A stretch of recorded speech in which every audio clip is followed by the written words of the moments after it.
नमस्कार दोस्तों, मैं लोकेश स्वागत करता हूं आपका अपने YouTube चैनल VRB एजुकेशन पर। दोस्तों, अपन ने जो सीरीज स्टार्ट की हुई है संस्कृत की और स्पेशल DSSB TGT के लिए, इसके अलावा संस्कृत शिक्षा विभाग की जो राजस्थान में वैकेंसी आई हुई है TGT संस्कृत की, उसके लिए, इसके अलावा जब भी किसी भी एग्जाम में, जैसे अब CTET का नोटिफिकेशन जारी हो चुका है, तो उसमें जो 30 नंबर की संस्कृत आती है उसमें से 15 नंबर की व्याकरण आती है और 15 नंबर की उसमें पेडागोजी आती है।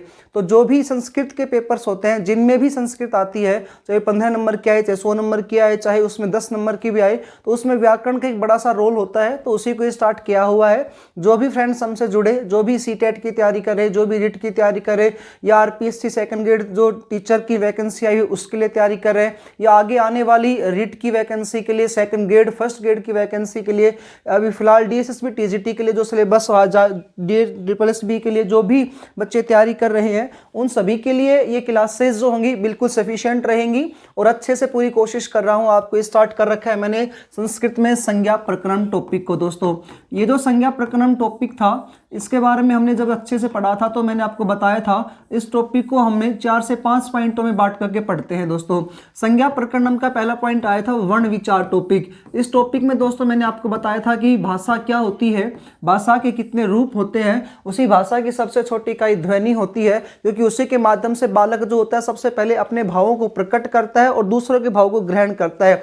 ध्वनि की सबसे छोटी इकाई वर्ण कहलाती है। और वर्ण टॉपिक में दोस्तों मैंने आपको अच्छे से क्लियर किया था एक पॉइंट कि ये 2 प्रकार की होते हैं, स्वर और व्यंजन, जिनकी संख्या जो होती है 63 या 64 होती है। 21 या 22 स्वर होते हैं, 42 व्यंजन होते हैं। उनका वर्गीकरण अच्छे से किया था, ह्रस्व दीर्घ प्लुत, ये 3 प्रकार के स्वर आए थे।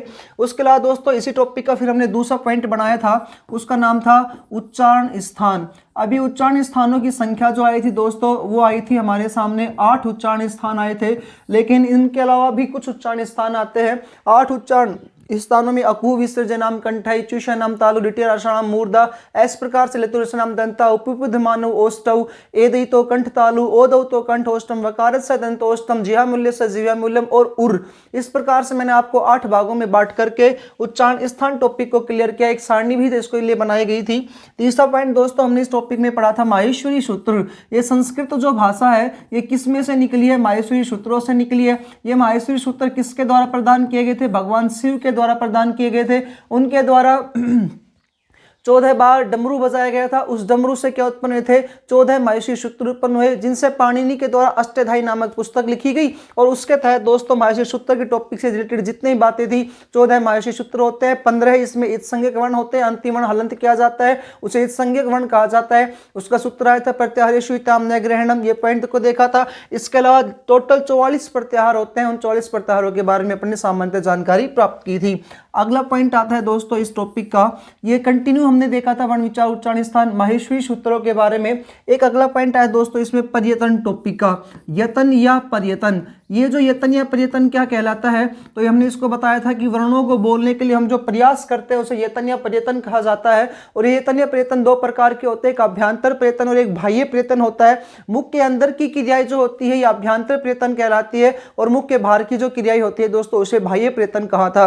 इस अभ्यंतर को 5 भागों में बांटा जाता है और बाह्य को 11 भागों में विभाजित किया गया था। अच्छे से इस टॉपिक को दोस्तों मैं आपके सामने लेकर के आया था। आप जो है वीडियोस को कंटिन्यू देखिएगा। इसके अलावा एक पॉइंट अपना बचता है 5वां, और वो है दोस्तों इस टॉपिक का आज का है अपना सूत्र। तो विभिन्न सूत्र आएंगे इस चैप्टर से रिलेटेड, बहुत सारे सूत्र, लगभग 20-25 या 25-30 के आसपास सूत्र आपको इस सूत्र वाले पॉइंट में आपको देखने के मिलेंगे।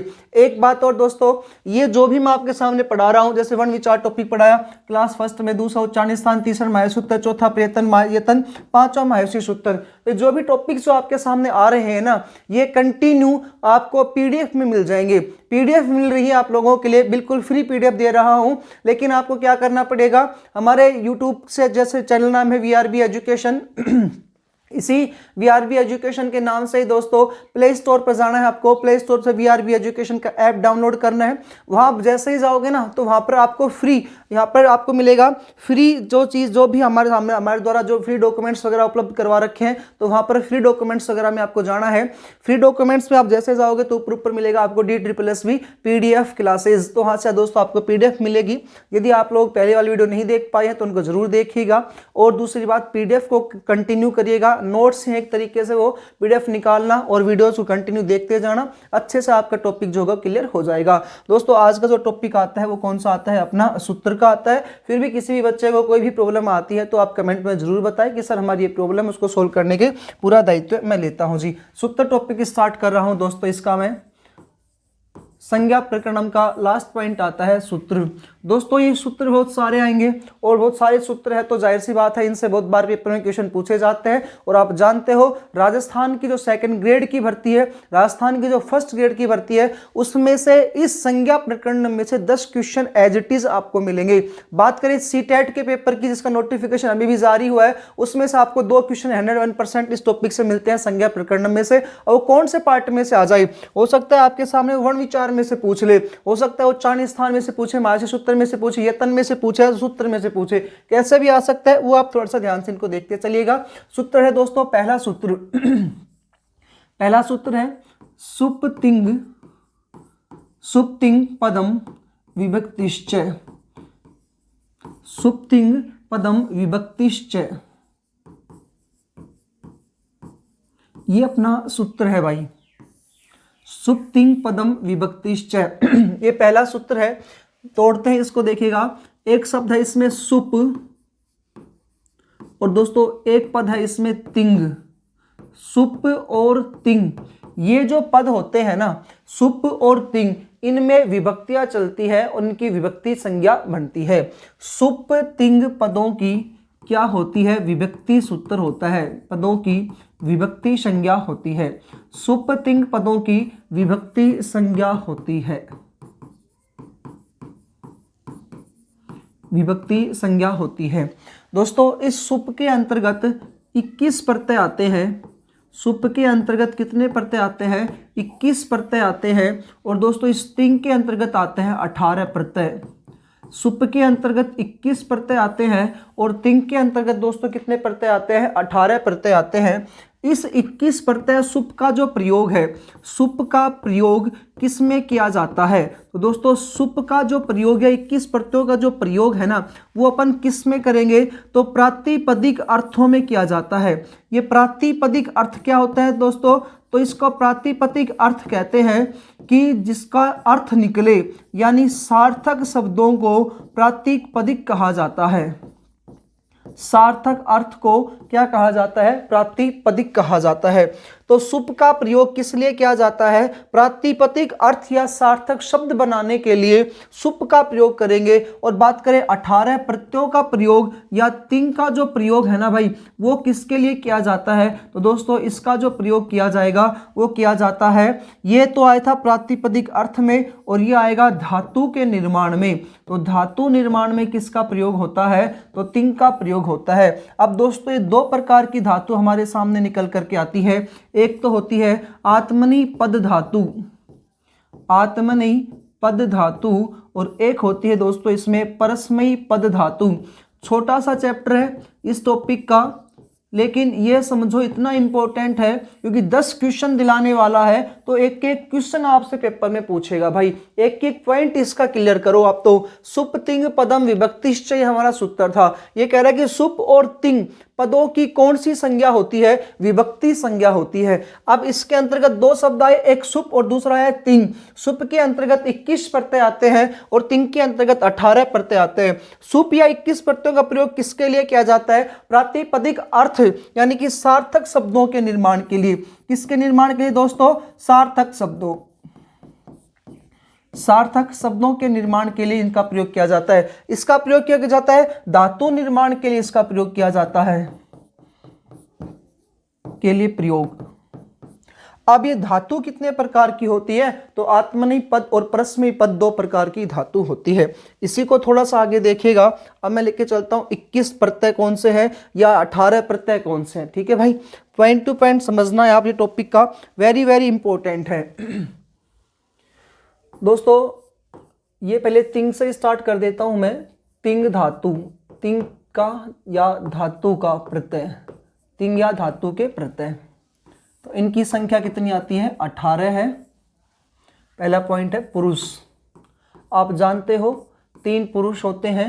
वचन, तो 3 वचन होते हैं, एक वचन, द्विवचन और बहुवचन, एक वचन, द्विवचन और बहुवचन। ये तीन क्या हो गए हमारे सामने वचन।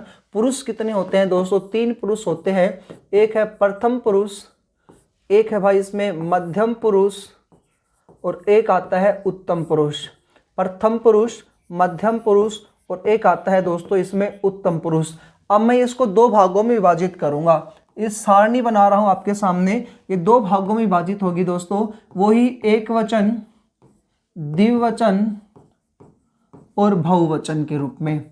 मतलब कि धातु को अपन ने दो भागों में बांटा था, एक परस्मयी पद धातु और दूसरी आई थी आत्मनेपद पद धातु। तो दोनों को एक साथ लेकर चलते हैं अपन। पहला अपना पॉइंट आया है पुरुष, एक वचन, द्विवचन, बहुवचन, एक वचन, द्विवचन और बहुवचन को लेकर के। प्रथम पुरुष जो होता है दोस्तों, पहले इसमें आज स्टार्ट कर रहा हूं परस्मयी पद धातु के बारे में। तो ये पहला पॉइंट आता है आपका परस्मयी पद धातुओं के बारे में। यानी कि धातुओं का निर्माण जो होता है वो दो प्रकार से हुआ, एक परस्मयी धातु से हुआ और दूसरा किससे आता है? आत्मनेपद पद धातु से हुआ है। ये परस्मयी पद था, ये कौन सा आ जाएगा? आत्मनेपद पद आ जाएगा। परस्मयी पद धातु है और ये आती है दोस्तों आत्मनेपद पद धातु। प्रथम पुरुष की बात करें तो दोस्तों इसमें आता है तिप, तस, झी, तिप, तस, झी, मिप, वस, मस, मिप, वस, मस, इस प्रकार से।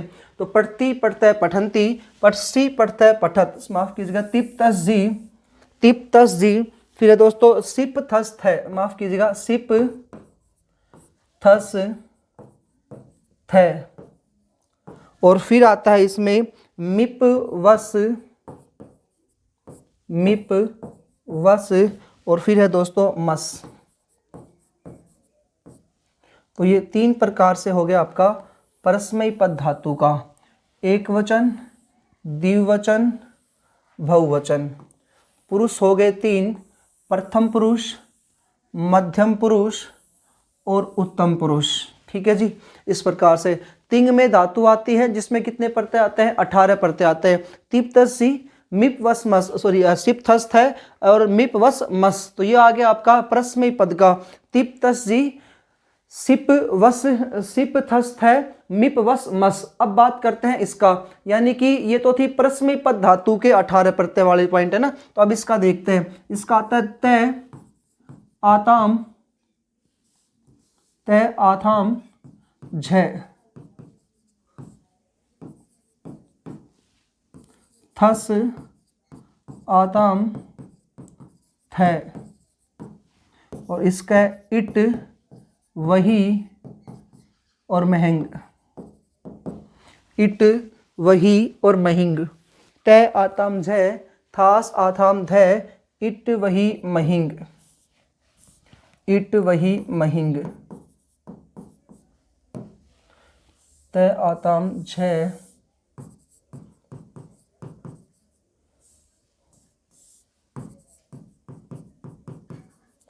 थास, आथाम, थ,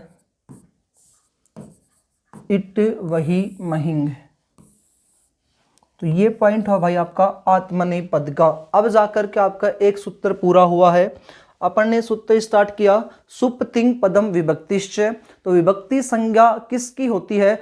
सुप की और तिंग की होती है। एक पॉइंट तो ये हुआ। सुप और तिंग की क्या होती है? विभक्ति संज्ञा होती है। दूसरा पॉइंट, सुप क्या होते हैं या सुप में कितने प्रत्यय आते हैं? 21 प्रत्यय। इसमें आते हैं 18 प्रत्यय। अभी तिंग तिंग कंप्लीट हुआ, सुप के 21 प्रत्यय और देखेंगे। इसका प्रयोग प्रातिपदिक अर्थ में हुआ, इसका प्रयोग धातु निर्माण में हुआ। इसके बाद धातु भी दो प्रकार की आई, आत्मनेपद पद और दूसरी कौन सी आई? इसमें परस्मयी पद। अब पहले परस्मयी पद धातु को क्लियर किया। तिप तस जी, सिप थस थ, मिप वस मस, तय, आताम, झ, था, साथाम, ध्वम, इट, वही, महिंग। ये आपको कंटिन्यू याद करोगे तो ही आपको दोस्तों याद होंगे। तो ये 18 प्रत्यय होते हैं जो तिंग धातु से निर्मित होते हैं। उसके बाद बात करते हैं दोस्तों सुप प्रत्यय वाले। तो सुप प्रत्यय वाले वो तिंग धातु वाले थे, अब आते हैं सुप प्रत्यय। तो दोस्तों सुप प्रत्यय वाले कौन से आते हैं, तो इसमें आते हैं 21, इनकी संख्या होती है 21। इसमें आपको विभक्ति पढ़नी पड़ेगी और विभक्तियों के बारे में आप अच्छे से जानते हो, ये 7 प्रकार की विभक्ति होती है, वैसे तो 8 होती है। संबोधन भी इसमें गिना जाता है, लेकिन संबोधन को अपन इसमें ग्रहण नहीं करते हैं। वैसे 7 ही होती है, लेकिन फिर एक 8वीं भी आ जाती है ना जी। संबोधन को अगर ले लेते हैं तो उसमें विभक्ति, विभक्ति के बाद वही एक वचन, दूसरा पॉइंट है द्विवचन, और तीसरा आता है इसमें बहुवचन। एक वचन, द्विवचन, बहुवचन। विभक्ति की बात करें तो प्रथमा विभक्ति, द्वितीया, तृतीया, चतुर्थी, पंचमी, षष्ठी और एक है जी सप्तमी। तो ये 7 विभक्तियां अपन ने इसमें लिख दी, 7 विभक्तियां। प्रथमा विभक्ति,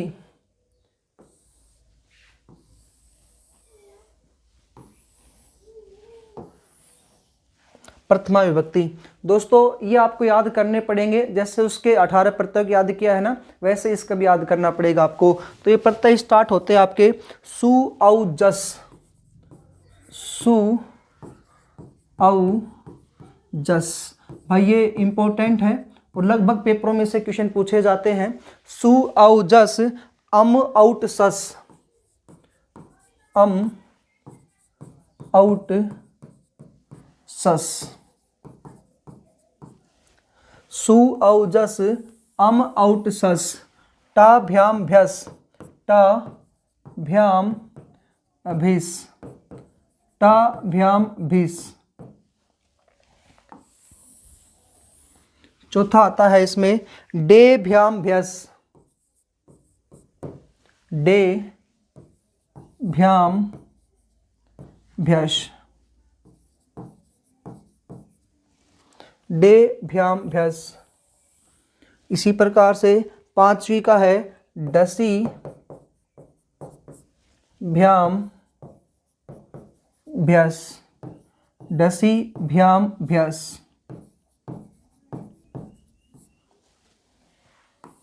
सु औ जस, अम आउट सस, टा भ्याम भिस, डे भ्याम भ्यस, डसी भ्याम भ्यस। उसके बाद है दोस्तों डस भ्याम भ्यस, डस ओस आम, डस ओस आम। और एक लास्ट है डी ओ सुप, डी ओस सुप।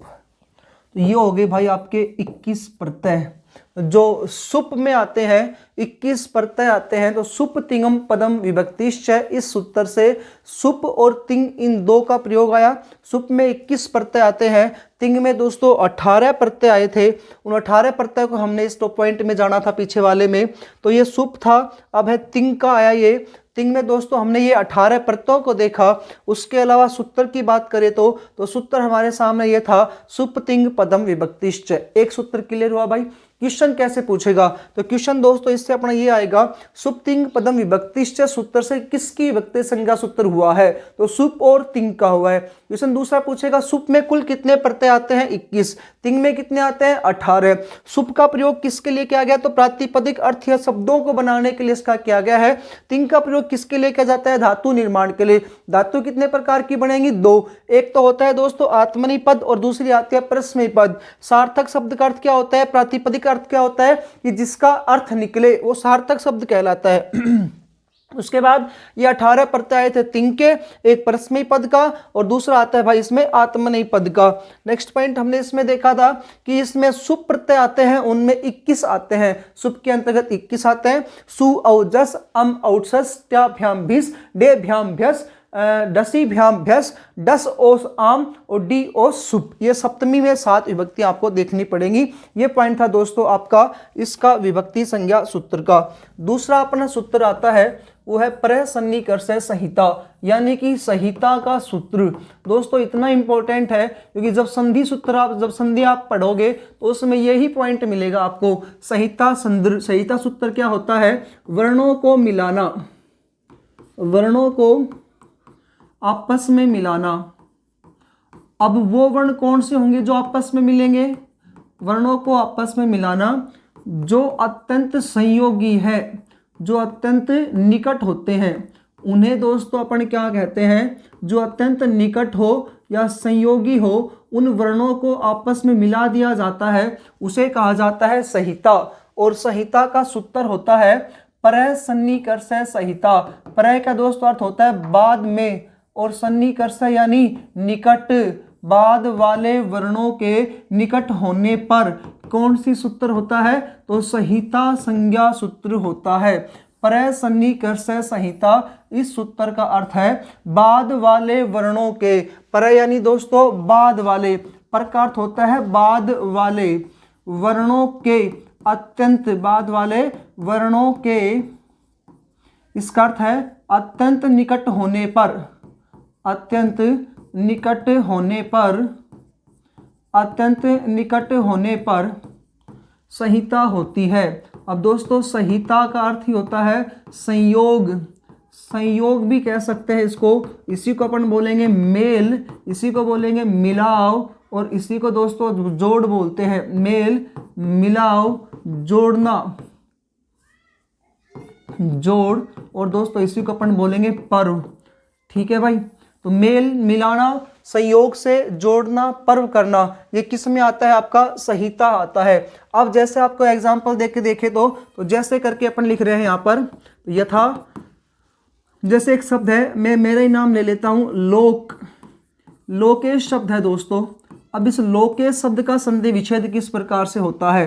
तो आप जब संधि आपको टॉपिक पढ़ाऊंगा ना तो उसमें बताऊंगा संधि होती है, संधि होती है दोस्तों, संधि होती है। संधि हमेशा मध्य में से टूटेगी, जो उस टॉपिक में अच्छे से बताऊंगा आपको। दूसरा, संधि में दो पद होते हैं। कितने पद होते हैं? दो। पद को अपन शब्द भी बोल सकते हैं, दो पद होते हैं।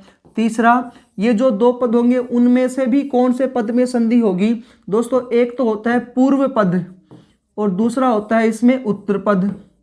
पूर्व पद और दूसरा कौन सा आएगा? उत्तर पद। पूर्व पद के अंतिम वर्ण में संधि कहां पर होती है? पूर्व पद के अंतिम वर्ण में होती है संधि। दूसरा, उत्तर पद के प्रथम वर्ण में, उत्तर पद के प्रथम वर्ण में। नहीं आया होगा समझ में? एग्जाम्पल से देखो, यथा करके समझिएगा। यहाँ पर एक शब्द है लोकेश। दोस्तों ये एक की मात्रा है, ये जो एक की मात्रा है इन्हें गुण संधि से बनी। कौन संधि से बनी? गुण से। अब ये कैसे बनता है? तो या तो ए या आ आए, साथ ही साथ इस साइड या तो ई या ई आए, तो फिर क्या बनता है दोस्तों? ये ए बनता है, तब जाकर के एक की मात्रा लगती है। तो यहाँ पर क्या शब्द टूटेगा दोस्तों? एक शब्द है लोक।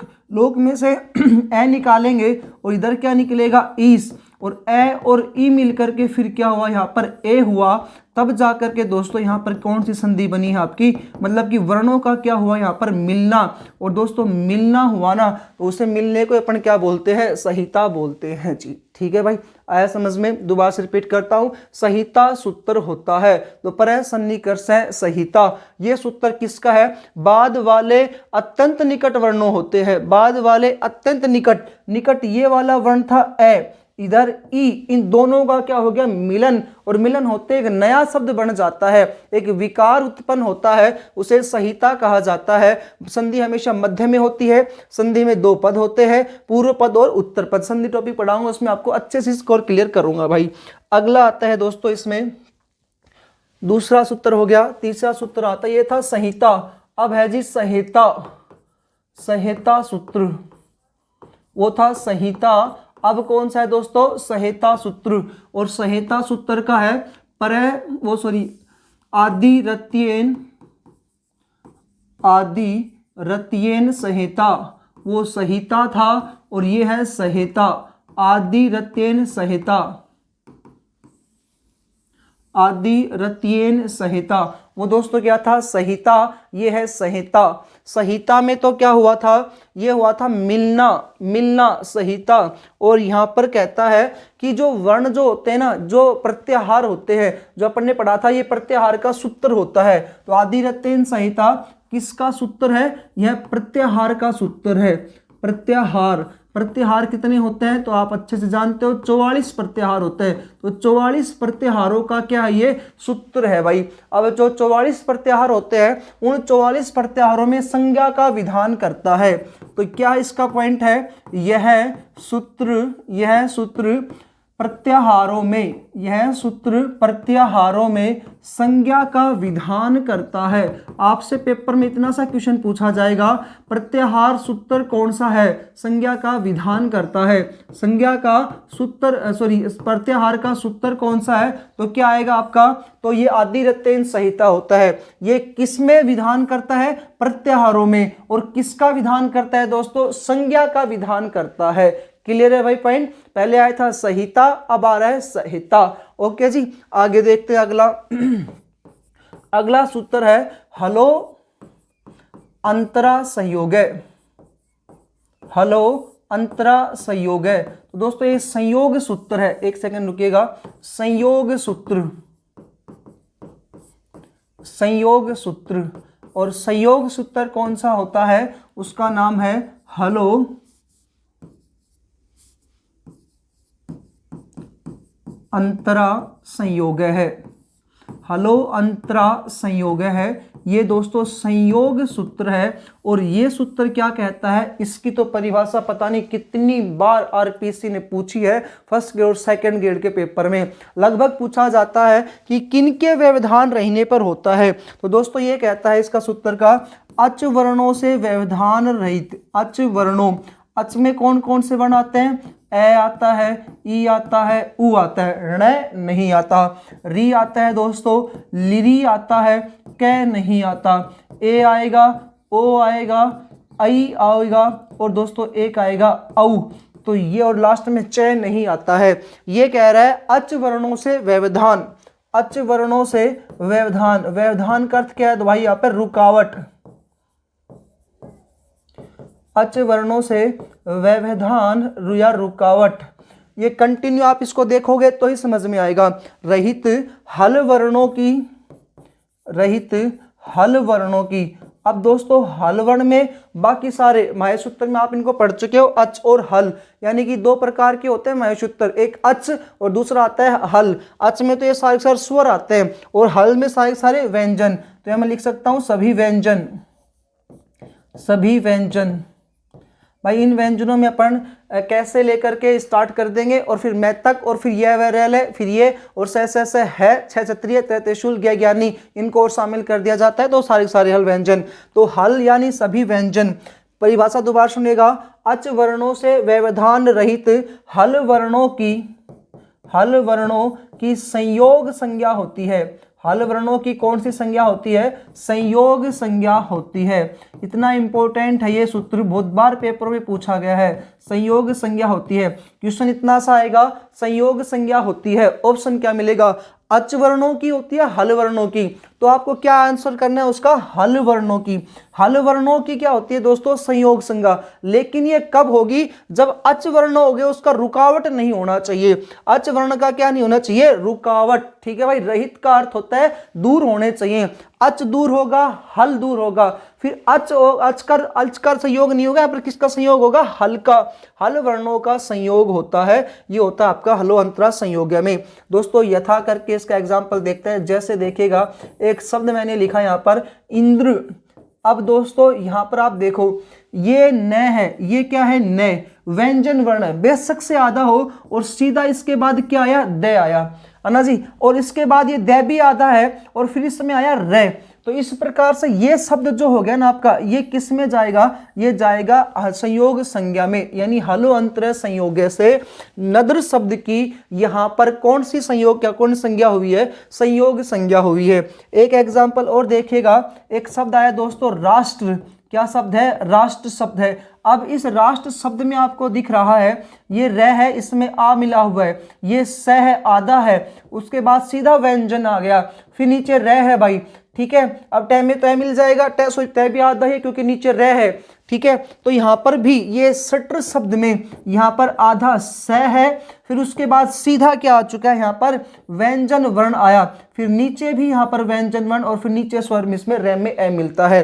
तो ये दो शब्द हैं, इसमें कौन सी संज्ञा हुई है? संयोग संज्ञा हुई है। इंद्र शब्द और राष्ट्र शब्द में दोस्तों कौन सी संज्ञा होती है? तो यहाँ पर संयोग संज्ञा होती है। उम्मीद है दोस्तों आपको ये 4 सूत्र समझ में आए होंगे। फिर से एक बार रिवीजन कर लीजिएगा, और रिवीजन करने से क्या होगा कि आपको टॉपिक अच्छे से समझ में आ जाएगा।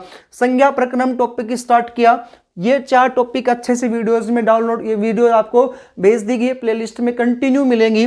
आज का पॉइंट है वो सूत्र है। सूत्र में दोस्तों अपन ने पहला इसका पॉइंट डाला है सुप तिंग पदम विभक्तिश्चय। सुप और तिंग इनकी विभक्ति संज्ञा सूत्र होती है। अब सुप में दोस्तों अपन ने पढ़ा थे, पहले तिंग का स्टार्ट किया तो तिंग में 18 प्रत्यय आते हैं, 2 भागों में बांटा, प्रश्नी पद धातु में, दूसरा बांटा आत्मनी पद धातु में।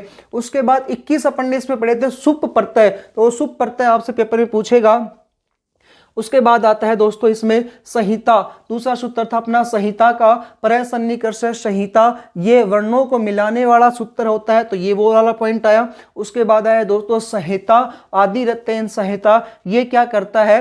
प्रत्याहारों में संज्ञा का विधान करता है। और फिर है दोस्तों इसमें हलो अंतर संयोग है से, ये बन गया आपका संयोग संज्ञा सूत्र। क्लियर है जी? 4 सूत्र हो चुके हैं अपने। अगले सूत्र की दोस्तों अपन बात करते हैं। संज्ञा सूत्र में ही अगले सूत्र आते हैं उच्चई रुदात।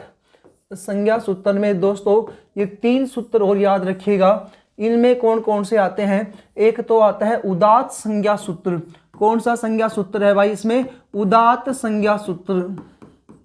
ये 5वें नंबर का है अपना उदात संज्ञा सूत्र।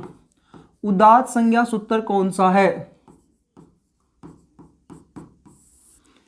उदात संज्ञा सूत्र है ऊंचे ही रुदात। ऊंचे ही रुदात, तोड़ दो भाई संज्ञा यहाँ पर संधि को, तो ऊंचे ही प्लस उदात, ऊंचे ही प्लस में उदात,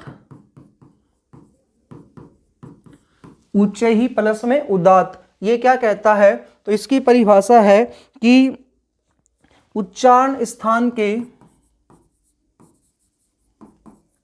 उच्चारण स्थान के ऊपरी भाग से, उच्चारण स्थान के ऊपरी भाग से उच्चारित स्वर वर्णों की उदात संज्ञा होती है। कौन सी संज्ञा होती है? उदात संज्ञा होती है। संज्ञा सूत्र ही पॉइंट है, इसमें अपन 3 पढ़ेंगे। संज्ञा सूत्र इसमें 3 आएंगे दोस्तों।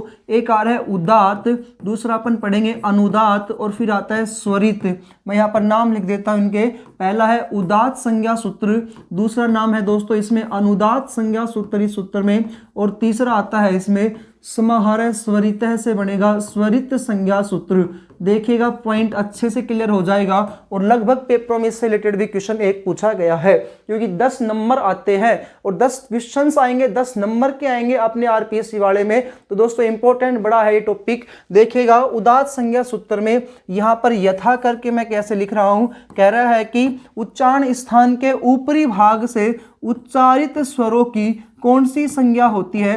तो उदात संज्ञा होती है। जितने भी अपने पास यहाँ पर ये है स्वर वर्ण है, तो स्वर वर्णों की यहाँ पर दोस्तों क्या कह रहा है? उदात संज्ञा होती है। लिरी है, ए है, ओ है। अब ये ए ओ ऐ औ ऐसा ही लिखा जाता है, क्योंकि माहेश्वर सूत्र टॉपिक में आपने इसको अच्छे से देख भी लिया था। इनकी क्या होती है? उदात संज्ञा सूत्र होती है भाई, ठीक है। अभी डिफरेंस समझोगे अच्छे समझ में आएगा। दूसरा होता है दोस्तों इसमें अनुदात संज्ञा सूत्र। वो उदात था, ये है अनुदात संज्ञा सूत्र। थोड़ा सा इनमें डिफरेंस है, और डिफरेंस ही अपने पेपर में पूछा जाएगा। अनुदात संज्ञा सूत्र, अनुदात संज्ञा सूत्र है नीचे ही रू नुदात, नीचे ही नुदात। वो था ऊंचे ही उरुदात, ये आ रहा है नीचे ही नुदात। तोड़ दो, नीचे ही एक तो शब्द है विसर्ग हो गया रे का, और यहाँ क्या बच गया अनुदात, नीचे ही प्लस में अनुदात, ये बन गया जी आपका नीचे ही अनुदात। ठीक है जी। अब इसको अपन कैसे करेंगे, तो इसकी परिभाषा है उच्चारण स्थान के वो ऊपरी भाग से था, ये कह रहा है निचले भाग से, उच्चारण स्थान के निचले भाग से उच्चारित स्वर वर्णों की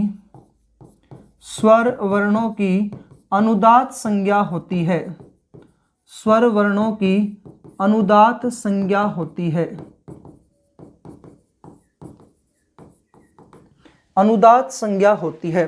ध्यान से देखिएगा, उच्चारण स्थान के ऊपरी भाग से उच्चारित, यहाँ क्या लिखा है उच्चारण स्थान के निचले भाग से उच्चारित, वही है स्वर वर्ण। यहाँ पर भी कौन सा है स्वर वर्ण, यहाँ पर अनुदात संज्ञा आ गई दोस्तों, और यहाँ पर कौन सी आई थी उदात संज्ञा आई थी। ऊपरी भाग से उदात, निचले भाग से अनुदात। अब ये पेपर में ये भी पूछ सकता है, कई बार पूछा जाता है ऊपर वाले से कौन सी संज्ञा होती है, नीचे वाले से कौन सी होता है, लेकिन अब कैसे करना पड़ेगा आपको दोस्तों, ये ए मिला, वही सब दोबारा से लिख रहा हूँ, सारे के सारे स्वरवर्ण, ए जो अच वाले स्वरवर्ण होते हैं सारे के सारे वो दोबारा से आ रहे हैं, लेकिन यहाँ पर देखिएगा अंतर किस प्रकार से आपको मिलेगा। ए मिला, वहां पर ए हमने सीधा लिखा था, इसके नीचे एम को अंडरलाइन किया जाता है, ई लिखा फिर से अंडरलाइन किया जाएगा, ऊ लिखा फिर से अंडरलाइन किया जाएगा दोस्तों, उसके बाद री लिखा, री को भी फिर क्या करेंगे अंडरलाइन करेंगे, फिर इसके बाद आता है दोस्तों लिरी, लिरी को भी क्या किया जाएगा अंडरलाइन। इसी प्रकार से ए है, इसको भी अंडरलाइन किया जाएगा, ये अनुदात संज्ञा के अंतर्गत होता है। फिर है ओ, ओ को भी दोस्तों इसमें अंडरलाइन होगा। फिर है आई, ये भी अंडरलाइन होगा, और एक आता है औ, ये भी दोस्तों क्या होगा इसमें अंडरलाइन होगा। तो ये नीचे वाले भाग से जो स्वर वर्ण होते हैं उनको बोलो उच्चारण स्थान में, उन्हें कहा जाता है अनुदात संज्ञा, और दोस्तों ऊपर वाले भाग से जो आते हैं उन्हें कहा जाता है उदात संज्ञा, इसको अनुदात और उसको उदात संज्ञा। ठीक है, ये चिन्ह वगैरह अपने पेपर में पूछेगा, जैसे आपसे पेपर में दे दिया ई, ये कौन सा इसमें संज्ञा सूत्र है, तो आप क्या बता दोगे उदात, लेकिन दोस्तों यहीं पर आपको इस प्रकार से दे देगा ना, तो एक इसमें चेंज हो जाएगा अनुदात में हो जाएगा। अभी एक और देखते हैं, समाहार स्वरित है, तीसरा है इसमें दोस्तों स्वरित संज्ञा सूत्र, स्वरित संज्ञा सूत्र,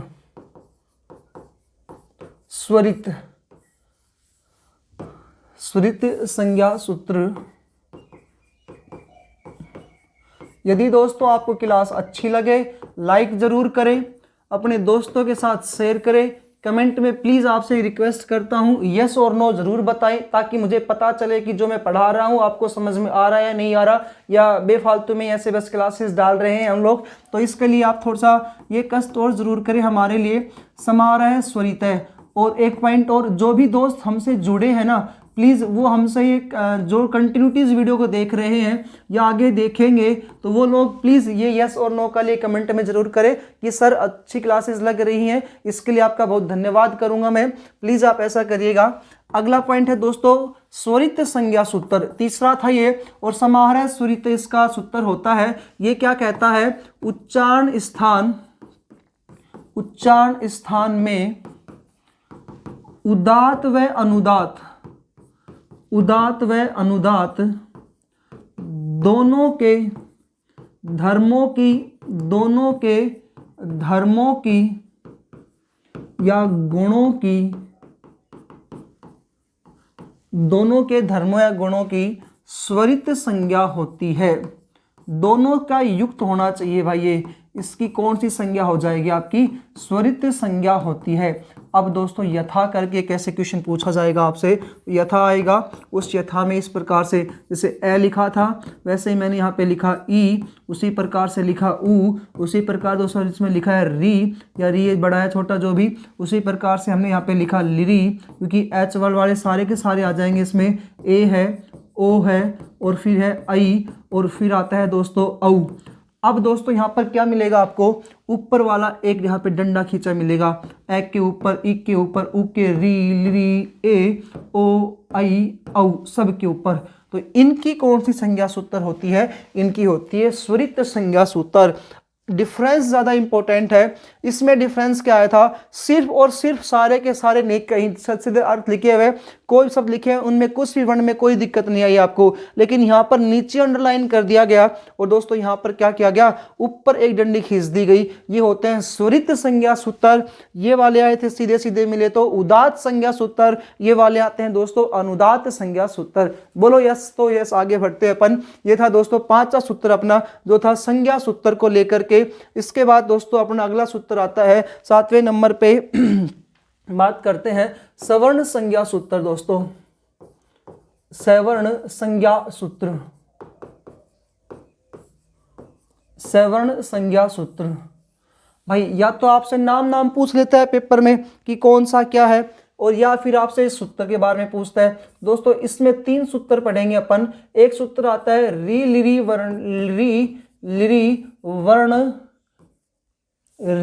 वर्ण योगार्थ है सावर्ण्यम वाचम। ये अपना पहला सूत्र है इसका, सावर्ण्यम वाचम। री वर्ण योगार्थ है सावर्णम वाचम।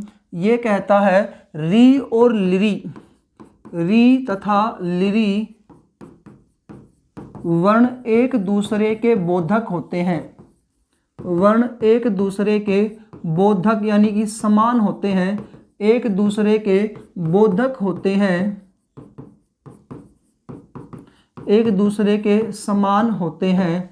री वर्ण योगार्थ है सावर्ण्यम वाचम, अतः इनकी सावर्ण संज्ञा होती है, अतः इनकी सवर्ण संज्ञा होती है, सवर्ण संज्ञा होती है।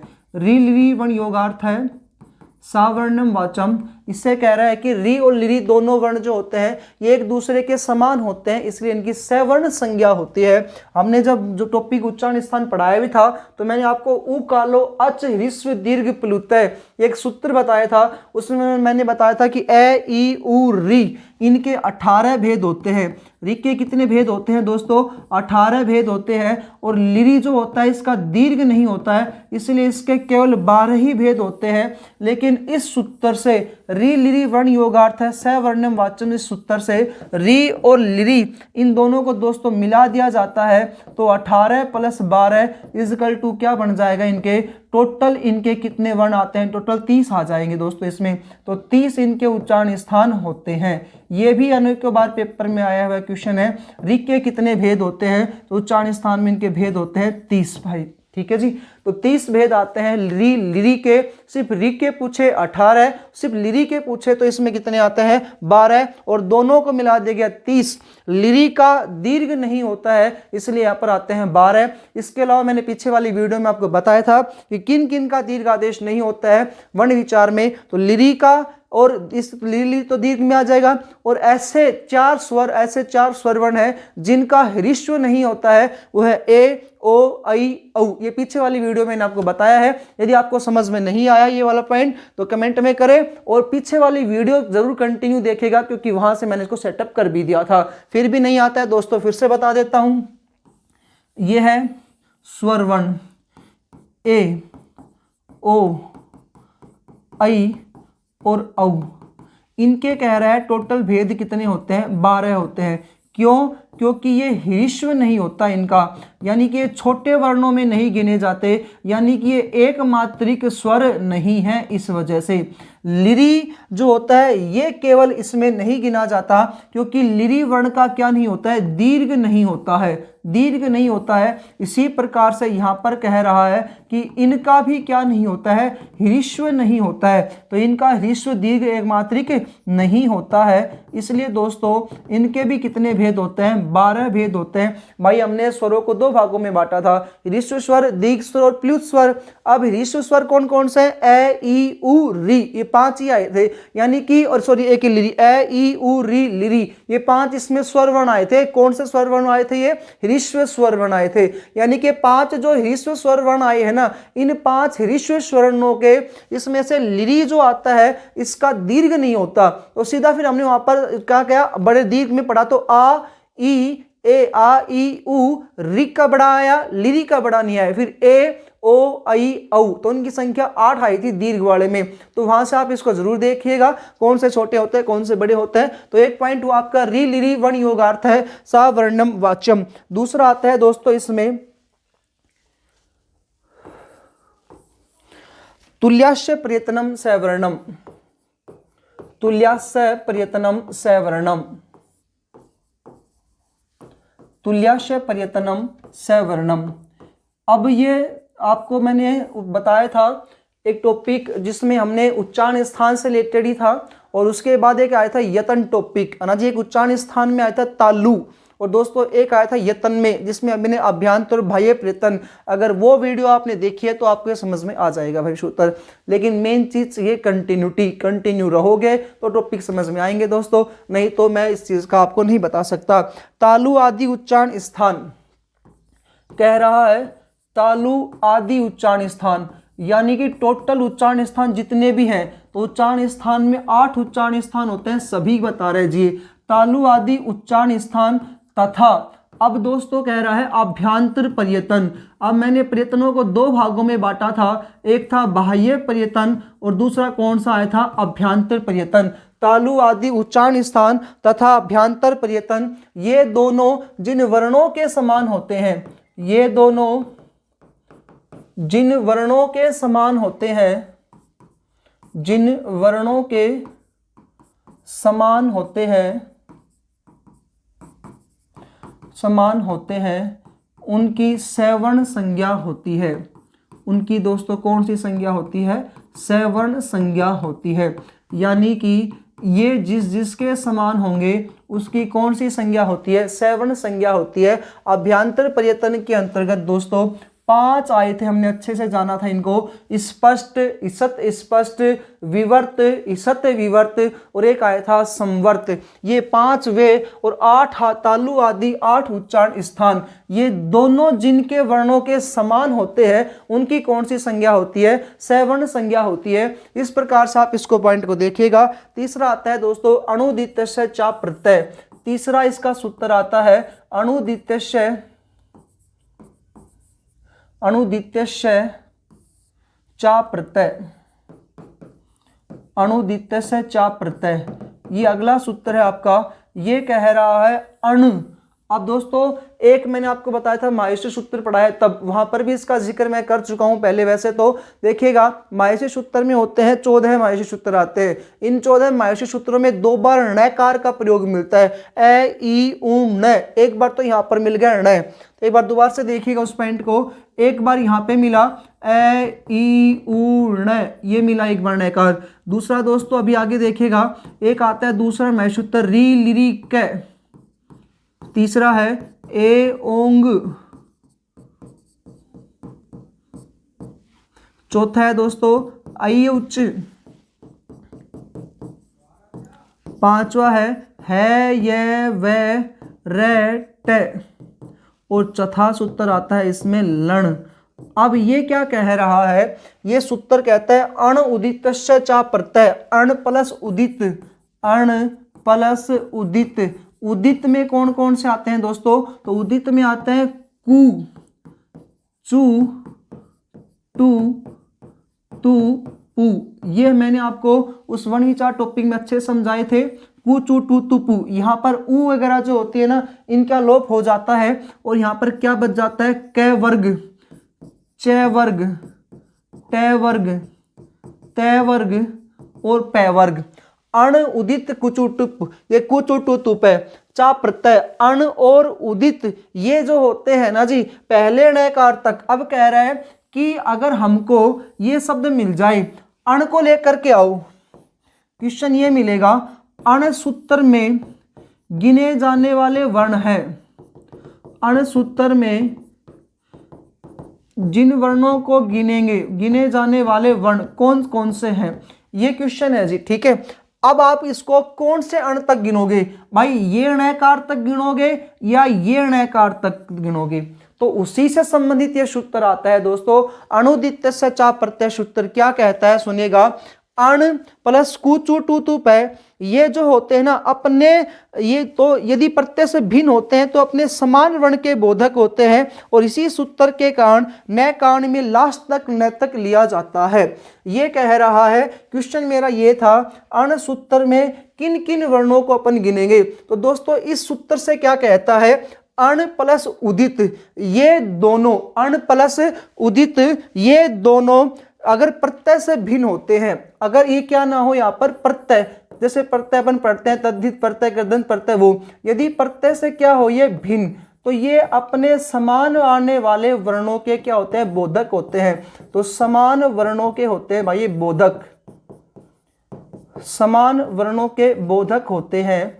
इस सूत्र के कारण ही अण को फिर हम लास्ट तक इस वाले न तक लेते हैं, यानी कि अण सूत्र में कौन कौन से वर्ण आएंगे, तो आप ये वाले न तक नहीं, लास्ट वाले न तक, ए आएगा, ई आएगा, उ आएगा, न को नहीं गिनेंगे।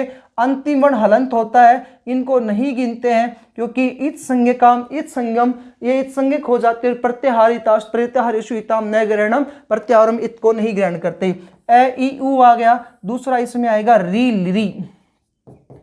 उसके बाद बात करें ए ओ,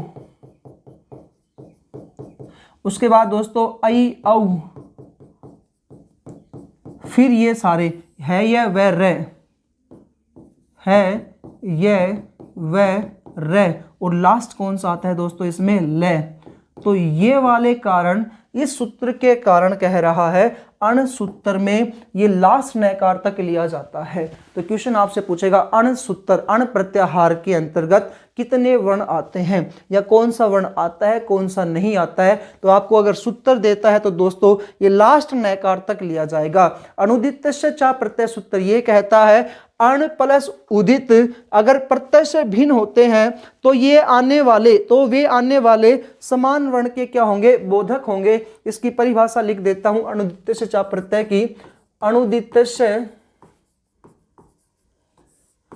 चा प्रत्यय, अनुदित से चा प्रत्यय सूत्र क्या कहता है, अण प्लस उदित, ये पीछे बता दिया था अनुदित क्या होते हैं, अण प्लस उदित यदि प्रत्यय से भिन्न है तो, यदि प्रत्यय से भिन्न है तो, यदि प्रत्यय से भिन्न है तो वे आने वाले वर्णों के, आने वाले वर्णों के समान होते हैं। और अपना सूत्र भी यही था, सवर्ण में समान वर्ण चाहिए अपने को, तो और समान आएगा तो दोस्तों कौन सी संज्ञा होती है, यानी कि इन वर्णों की सवर्ण संज्ञा होती है। वो यहाँ पर सावर्ण आया था, यहाँ पर असवर्ण संज्ञा होती है।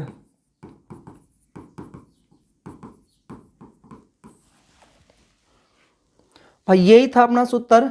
सवर्ण संज्ञा सूत्र किस किस की होती है, तो सवर्ण संज्ञा सूत्र दोस्तों एक तो आई री ली वर्ण योगार्थ है, तो री और लिरी की सवर्ण संज्ञा आई। उसके बाद अपन ने पढ़ा तालु और उतालु और अभ्यांतर पर्यटन, इनकी क्या आई, सवर्ण संज्ञा आई। और तीसरा दोस्तों ये अपन पढ़ रहे हैं अनुदित से चा प्रत्यय, इसमें दोस्तों अण और उदित इनकी कौन सी संज्ञा होती है, सवर्ण संज्ञा होती है।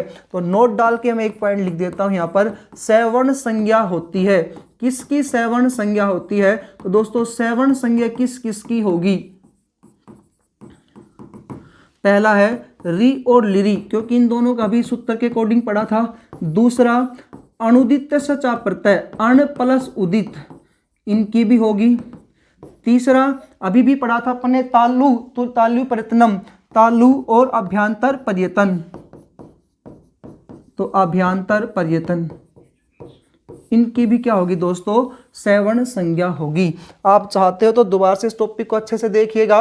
पहला टॉपिक हमने पढ़ा था सुप तिंग पदम, ये पहला सूत्र आया था आपका, जिसके अंतर्गत सुप और तिंग इन दोनों के बारे में जाना। उसके बाद दोस्तों तिंग के बारे में मैंने आपको बताया, तिंग में 18 प्रत्यय आते हैं वो है। उसके बाद हमने जाना सुप में आने वाले 21 प्रत्यय को जाना। दूसरा सूत्र आता है दोस्तों इसमें संहिता सूत्र, जिसके अंतर्गत परः सन्निकर्ष से संहिता संधि के बारे में बताता है। उसके बाद आता है दोस्तों संहिता संज्ञा सूत्र, प्रत्याहारों में संज्ञा का विधान करता है। फिर एक पढ़ा संयोग संज्ञा सूत्र, जिसमें अच वर्णों का व्यवधान हो रहित हो होगा और जो हल वर्ण होगा उनका क्या आएगा, इसमें संयोग संज्ञा हो जाएगी दोस्तों। उसके बाद पढ़ा उदात्त अनुदात्त स्वरित संज्ञा सूत्र। तो उदात्त में तो सिर्फ सीधे वर्ण लिखेंगे, अनुदात्त में वर्णों के नीचे अंडरलाइन कर दिया जाता है दोस्तों, और स्वरित में क्या होता है, वर्णों के ऊपर एक एक डंडी आ जाती है, तो स्वरित संज्ञा सूत्र होता है। उसके बाद दोस्तों हमने जाना है सवर्ण संज्ञा सूत्र, और सवर्ण संज्ञा सूत्र री और लिरी की हुई। उसके अलावा तुल्यास्य प्रथम सवर्णम में तालु और अभ्यंतर प्रयत्न की हुई। इसके अलावा दोस्तों अण और उदित, इनकी क्या होती है, यहाँ पर सवर्ण संज्ञा सूत्र होता है। ये दोस्तों आपका सवर्ण संज्ञा सूत्र था। इस सवर्ण संज्ञा सूत्र कौन से नंबर का आ गया था, तो ये हमने जाना है नंबर में 7 नंबर के आ चुके हैं दोस्तों। तो 7 संज्ञा सूत्र दोस्तों हमने इस टॉपिक में पढ़ लिए हैं। आगे वाला जो टॉपिक है उसको अपन देखेंगे। तो 7 के बाद आता है लोप संज्ञा सूत्र।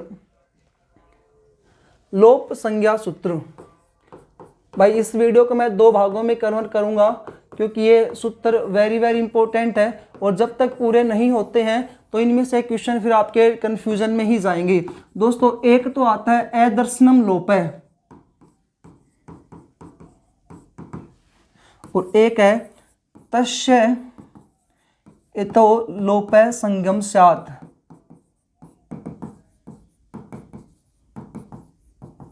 अदर्शनम लोपः, और दूसरा कौन सा आता है भाई इसमें, तस्य इतो लोपः संगम स्यात्। ये कहता है जिससे छुपा जाए उसकी लोप होता है। तो जिससे छुपा जाता है, लोप संज्ञा सूत्र 2 प्रकार का, तो जिससे छुपा जाए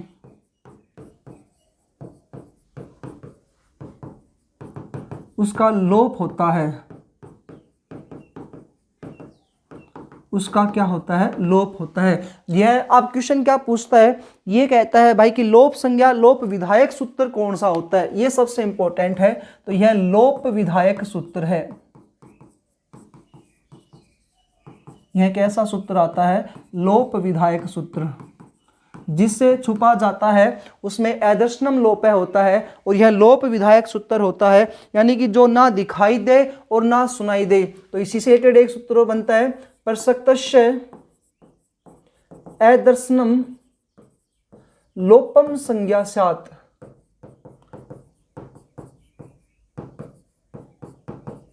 प्रसक्तस्य अदर्शनम लोपम संज्ञा स्यात्, जिससे जो ना दिखाई दे, जो ना दिखाई दे और ना सुनाई दे, जो ना दिखाई दे और ना सुनाई दे, उसका दोस्तों कौन सी संज्ञा होती है, लोप संज्ञा सूत्र होता है। तो अदर्शनम लोपः, ये इसी का एक पॉइंट था, अदर्शनम लोपम प्रसक्तस्य अदर्शनम लोपम संज्ञाम स्यात्। दोस्तों अगला पॉइंट आता है इसमें तस्य इति लोपः स्यात्, यह लोप विधि सूत्र है। बस ये आपको याद रखना है, वो लोप विधायक सूत्र था, और ये कौन सा आता है, लोप विधि सूत्र है। वो लोप संज्ञा सूत्र था और ये लोप विधि सूत्र है। बस ये ज़्यादा इंपॉर्टेंट है। लोप विधायक सूत्र कौन सा है, अदर्शनम लोपः, और लोप विधि सूत्र कौन सा आता है दोस्तों, इसमें तस्य इति लोपः स्यात्। ये क्या होता है, इसमें लोप संज्ञा सूत्र है। तो दोस्तों ये हमने 7 से 8 जो है संज्ञा सूत्र कवर कर लिए हैं। ये टॉपिक था आपका संज्ञा सूत्र वाला, और यदि आपको ये पढ़ना है तो कंटिन्यू पढ़ोगे तो ही दोस्तों आपको याद होंगे, नहीं तो ये आपको बिल्कुल भी याद नहीं होते हैं भाई। और जब याद ही नहीं होंगे तो फिर इसका पढ़ाने से कोई मतलब नहीं निकलता है। तो 8वें नंबर का दोस्तों ये था लोप संज्ञा सूत्र। ये वीडियो ज़्यादा बड़ी बन जाएगी, इसलिए मैं इस संज्ञा सूत्र का या संज्ञा प्रकरणम के संज्ञा पॉइंट का एक और चैप्टर या एक वीडियो और आगे अपलोड करूंगा। यदि दोस्तों आपको अच्छा लगता है, यदि आपको इस अपने दोस्त की या इस टीचर की, अध्यापक की, या आप मुझे एक अपना मोटिवेशन मान करके पढ़ाई कर रहे हो, तो आप ज़रूर वीडियो को लाइक करें। मिलते हैं दोस्तों अन्य वीडियो में। जय हिंद, जय भारत।